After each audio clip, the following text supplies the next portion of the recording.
Esta ideia do culto ao corpo, ela vem em larga escala, né, com uma certa percepção de que existe um padrão, uma hegemonia, que ela deverá ser seguida. Ao se transformar em obsessão, em algumas situações, ela ultrapassa, né, o que eu acho saudável.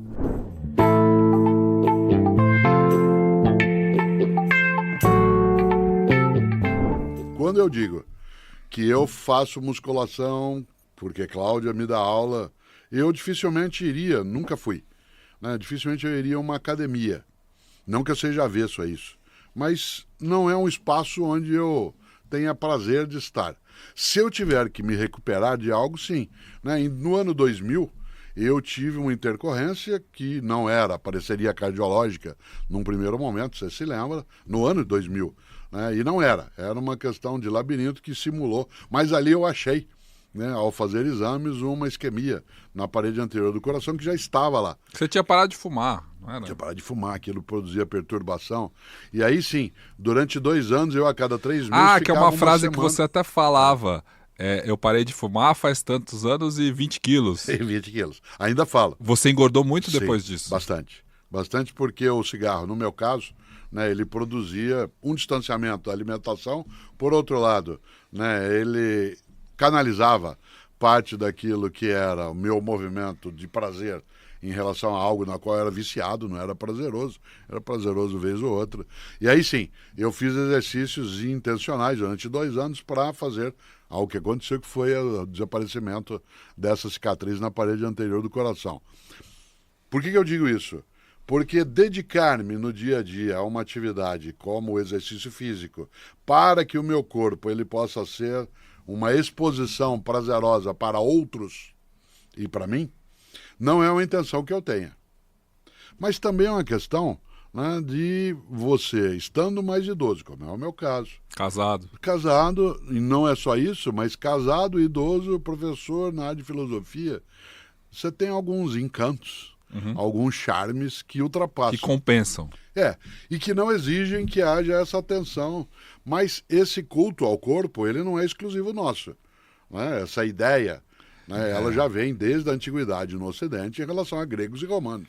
Existe uma fala muito comum que está muito em alta e muito na moda, que é você não pode ser bem sucedido só em um único aspecto da sua vida, né?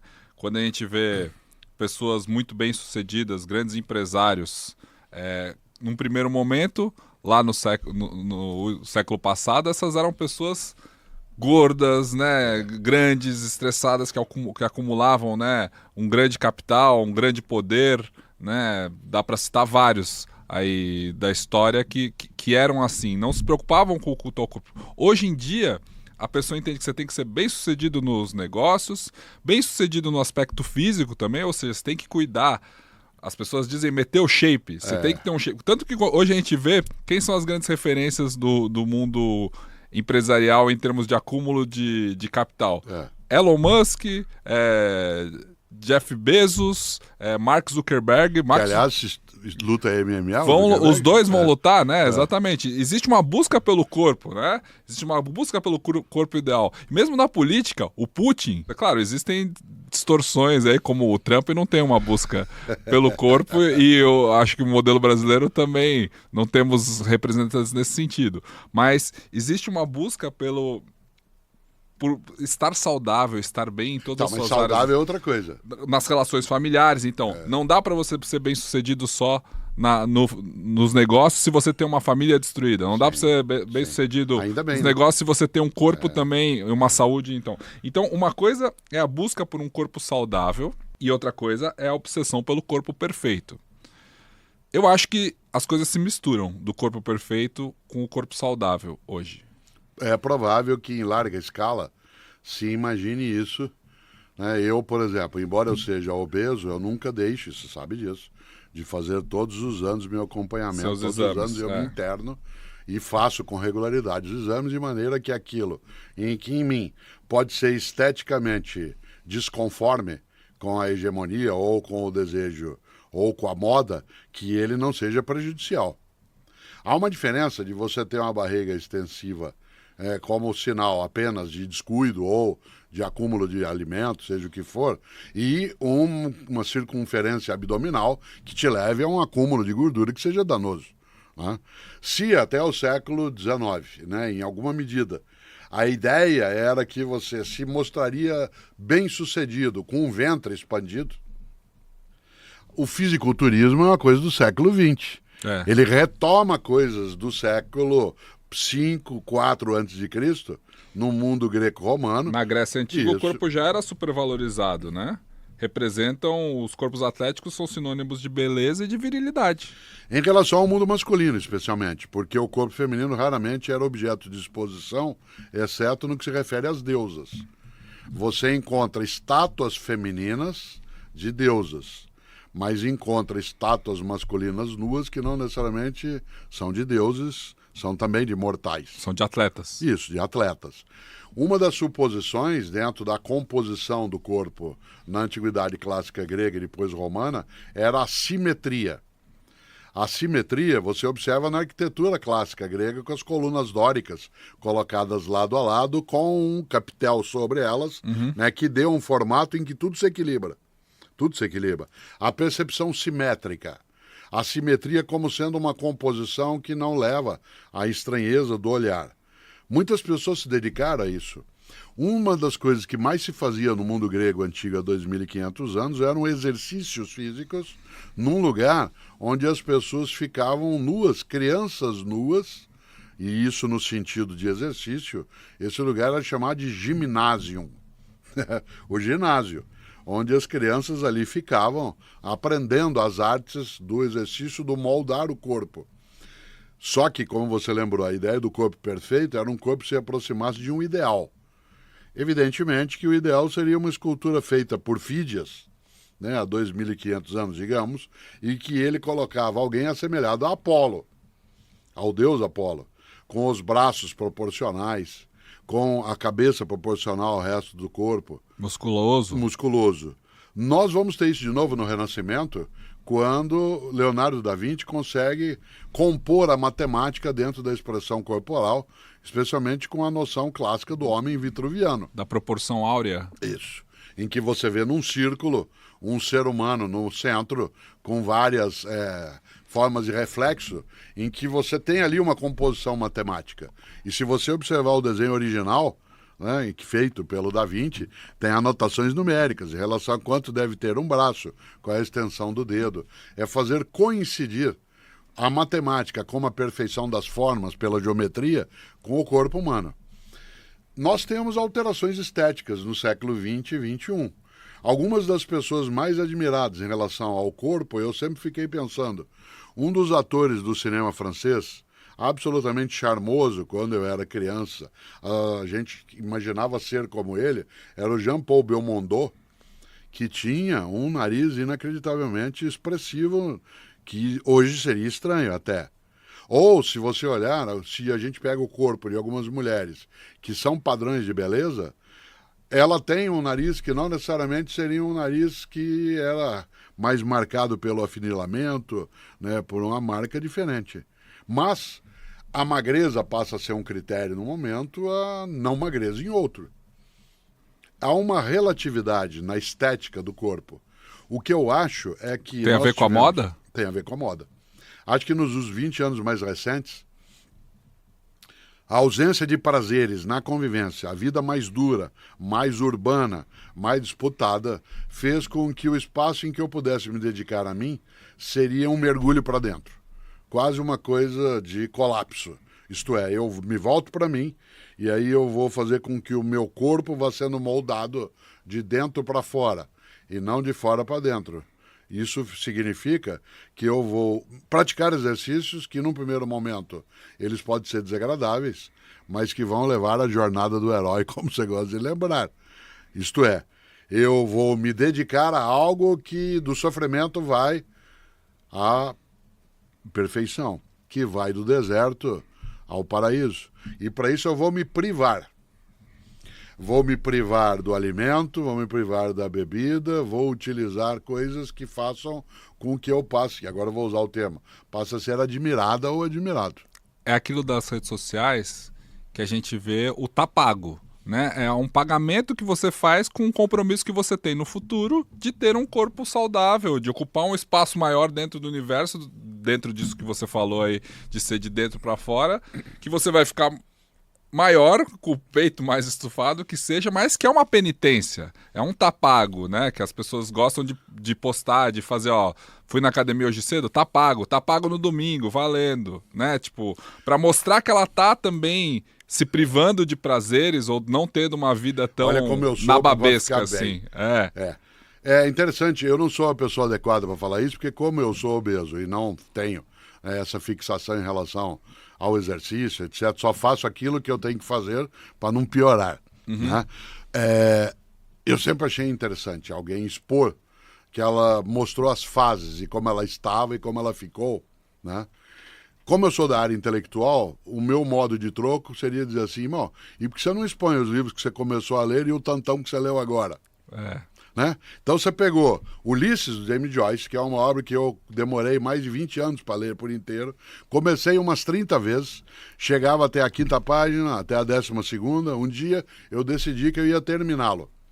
Quando eu terminei, foi o equivalente, para mim, naquele caso, a que eu tivesse retirado, né, tudo que era na minha barriga, uma máquina de lavar roupa, e fizesse um tanquinho, certo? As pessoas, de maneira geral, elas mostram o sacrifício nessa direção do corpo.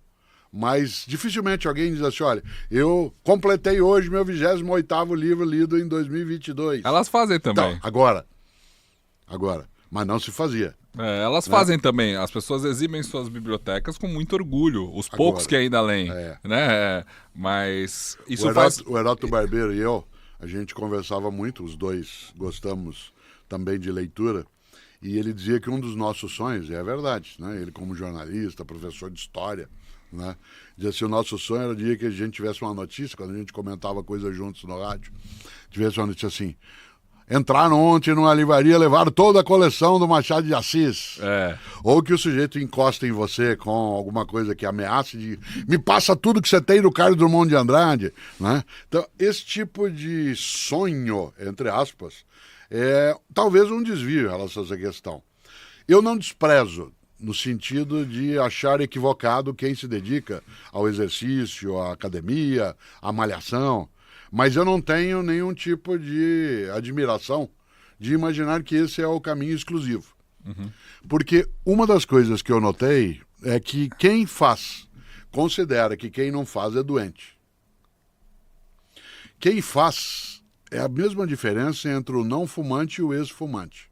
Você que nunca foi fumante se comporta de um modo diferente do ex-fumante. O ex-fumante, ele quando encontra um fumante, ele se sente um vitorioso e o outro um nada. O não fumante é compreensivo.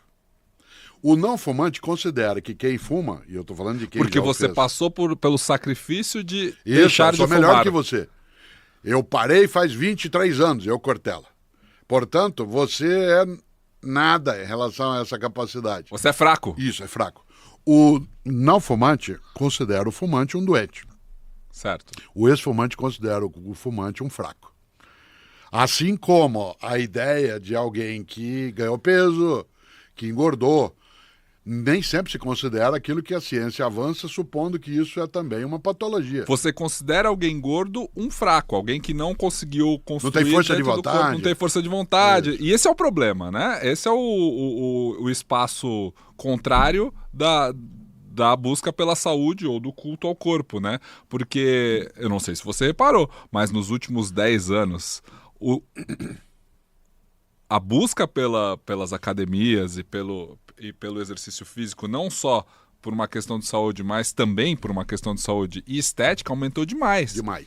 A gente vê muito mais pessoas mais atléticas, mais fortes, mais aí de acordo com o que tá na moda, bonitas nesse sentido, mais simétricas do que for, com procedimentos estéticos que são invasivos e não, mas também pela busca por um corpo assim. O exercício se transformou em uma coisa cool, assim, é bacana. É quase religiosa em algumas situações. É quase um ritual religioso.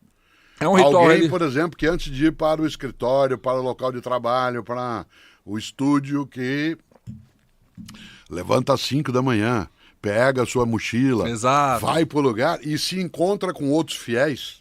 É mais ou menos como a minha avó Rosária, que assistia a missa às 5 da manhã. Né? E que se juntava com as outras mulheres que assistiam às 5 naquele sacrifício num lugar que era o culto coletivo. Há pessoas que fazem isso porque isso é absolutamente necessário para a saudabilidade dela. E outras pessoas que se conduzem nisso porque não podem ficar de fora. Eu não dirijo, você sabe disso. A frase que alguém diz quando diz que não dirige é assim: você não dirige?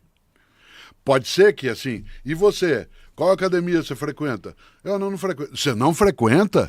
Mas agora, por exemplo, o que você falou é que eu quero ver se você consegue fazer esse exercício, então. Por exemplo. É físico esse exercício? Não, é mental. Esse eu faço melhor. É mental. Porque o que você teve ao longo da sua vida foi a valorização de um aspecto.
Um aspecto que você desenvolveu muito bem, que é o mental, psicológico, o de aprendizado. Você foi para a área de filosofia e você se tornou atraente por essa habilidade. Sim.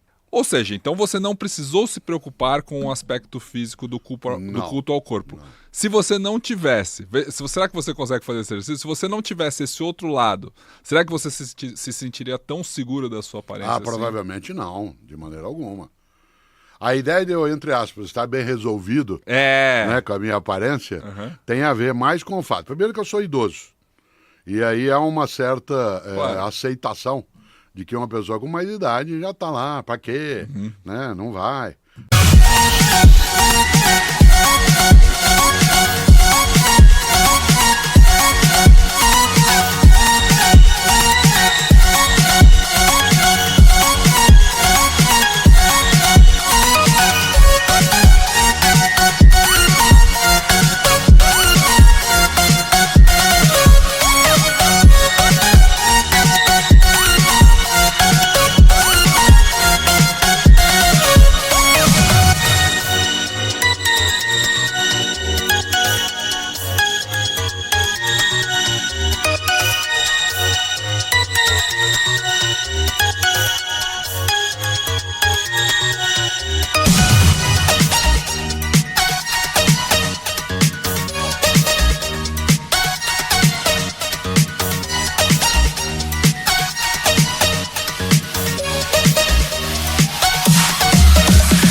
Às vezes eu estou num lugar e alguém oferece, por exemplo, um café e um bolo.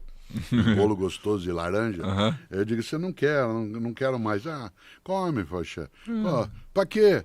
Quase que a pessoa diz, você já vai morrer logo mesmo. Por que você não aproveita? Aproveita a vida. Olha que interessante.